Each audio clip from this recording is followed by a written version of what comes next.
വന്നപ്പോൾ നമ്മുടെ കേരളം കണ്ടതിൽ വെച്ച് ഏറ്റവും വലിയ ദുരന്തമായിട്ടുള്ള ഉരുൾപൊട്ടൽ ആ സമയത്ത് നടന്നിരിക്കുന്ന ഒരു സ്റ്റേജ് ആയിരുന്നു അത്, വയനാട്ടിലെ ഉരുൾപൊട്ടൽ. ആ സമയം കാരണം എഗെയിൻ ആ ടെസ്റ്റ് പിന്നെയും പോസ്റ്റ്പോൺ ചെയ്തു. അപ്പോൾ എനിക്ക് മനസ്സിലായി ഞാൻ ഉടമ്പടി എടുക്കുന്നതിലുള്ള കുഴപ്പങ്ങളിലല്ല, എന്നെ ഒരുക്കാൻ വേണ്ടിയിട്ട് അല്ലെങ്കിൽ എന്നെ ആ പരീക്ഷണശാലയിലേക്ക് അമ്മയ്ക്ക് അയക്കാൻ വേണ്ടിയിട്ട് അമ്മ എനിക്ക് നീട്ടി തരുന്ന സമയമാണത്. അത് ഞാൻ പ്രോപ്പറായിട്ട് യൂട്ടിലൈസ് ചെയ്യണം. പ്രോപ്പറായിട്ട് അമ്മയെ വിശ്വസിച്ച് അമ്മ പറയുന്നതായിട്ടുള്ള കാര്യങ്ങൾ അടിപൊളിയായിട്ട് സമൂഹത്തിന് വേണ്ടി ചെയ്തു കൊടുക്കാൻ എനിക്ക് പറ്റണം. അത് ഞാൻ മനസ്സിലുറപ്പിച്ചു. അങ്ങനെ മനസ്സിലുറപ്പിച്ചു എഗെയിൻ ഞാൻ പ്രാക്ടീസ് ചെയ്തു. ഈ ഒക്ടോബർ 9-ാം തീയതി ഞാൻ ബീറ്റ് ഫോറസ്റ്റിന് വേണ്ടി എൻ്റെ കയ്യിൽ 3 ടെസ്റ്റ് ഉണ്ടായിരുന്നു. 2 ടെസ്റ്റ് ഞാൻ ഫെയിലായി. ആകെ ഒരെണ്ണത്തിന് വേണ്ടിയിട്ടാണ് ഞാനിവിടെ ഉടമ്പടിയിൽ വെച്ചിരുന്നത്.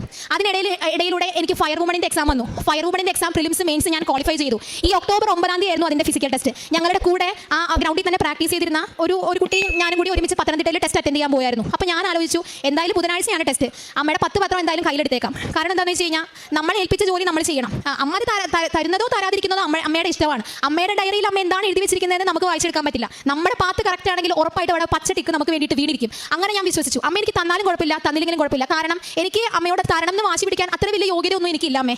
എന്നിരുന്നാലും അമ്മയുടെ വിധി എന്തായിരുന്നാലും ഇനി അങ്ങോട്ട് എളിമപ്പെട്ട് തന്നെ എൻ്റെ കാര്യങ്ങൾ ചെയ്യാൻ എനിക്കുള്ള കൃപ തരണമെന്നായിരുന്നു എൻ്റെ പ്രാർത്ഥന മുഴുവനും. അങ്ങനെ തന്നെ ഞാൻ ആ ടെസ്റ്റ് ഞങ്ങൾ തലേദിവസം റൂം എടുത്തപ്പോൾ ഞാൻ അമ്മയോട് പറഞ്ഞു, അമ്മേ പത്രം കൊണ്ട് ഇറങ്ങുന്നുണ്ട് കേട്ടോ, കുറച്ച് പേർക്ക് ഞാൻ പോണ വഴിക്ക് കൊടുത്തേക്കാൻ കേട്ടാ, എൻ്റെ കൂടെ ഉണ്ടെന്ന് അറിയിക്കാനായിട്ട് എനിക്ക് ഒരു അടയാളെങ്കിലും ഒരേ പോണ വഴി എനിക്കൊന്ന് കാണിച്ചു തരണേ അമ്മയെന്ന് പറഞ്ഞു. അങ്ങനെ തന്നെ ഞങ്ങൾ പത്തനംതിട്ടയിൽ ആ ഗ്രൗണ്ടിലേക്ക് കാർ വളച്ചെടുക്കുന്ന സമയത്ത് ഞാനപ്പോൾ എൻ്റെ കൂടെ ഉണ്ടായിരുന്ന കുട്ടിയോട് കൃപാസന മാതാവിൻ്റെ അത്ഭുതങ്ങളെക്കുറിച്ച് ഒരുപാട് പറഞ്ഞിട്ടുണ്ട്. അപ്പോൾ ആ കുട്ടി എന്നെ വിളിച്ച് കാണിക്കുകയാണ്, അശ്വതി ഒന്ന് അപ്പുറത്തോട്ട് നോക്കിയെന്ന് പറഞ്ഞു. ഞാൻ നോക്കിയപ്പോൾ എന്താ, അതൊരു പള്ളിയല്ല, അന്ന് അവിടെ ആരാധന അങ്ങനെയൊന്നുമില്ല, ഒരു കാവ് പോലത്തെ ഒരു സ്ഥലം. അതിൻ്റെ ഉള്ളിൽ ഈശോനെ നെഞ്ചി ചാർത്തി മാതാവ് ഇരിക്കുകയാണ്, മാതാവിൻ്റെ ഒരു രൂപം അവിടെ ഇരിക്കുകയാണ് ഞങ്ങളുടെ ഗ്രൗണ്ടിൻ്റെ ആ സൈഡിൽ തന്നെ. ഞാൻ അത്ഭുതപ്പെട്ടു. സാധാരണ പോലീസ് സ്റ്റേഷൻ കാര്യങ്ങളൊക്കെ നടക്കുന്ന ഗ്രൗണ്ടിൽ ഇതുപോലെ കാര്യങ്ങൾ കൊണ്ടുവെക്കുമോ എന്നൊക്കെ പറഞ്ഞ് ഞാൻ ആദ്യം മാതാവേ ഞാൻ അടയാളം ചോദിച്ചോളാം, ആ ഉടനായിട്ട് തന്നെ നീ എന്നെ ആതിരയിലൂടെ അത് കാണിച്ചല്ലോ എന്ന് പറഞ്ഞ് ഒരുപാട് നന്ദി പറഞ്ഞു. അങ്ങനെ തന്നെ പിന്നെ എനിക്ക് സ്ട്രോങ് ആയി. പിന്നെ ഞാൻ ഡബിൾ സ്ട്രോങ് ആയി. കാരണം എൻ്റെ അമ്മ മാതാവ് എൻ്റെ കൂടെയുണ്ട്. പിന്നെ ഞാൻ എന്നെ ആർക്ക് തോപ്പിക്കാൻ ശ്രമിച്ചാലും പിന്നെ ഞാൻ വീടില്ല എന്നുള്ള ഉറപ്പ് എനിക്ക് കിട്ടി.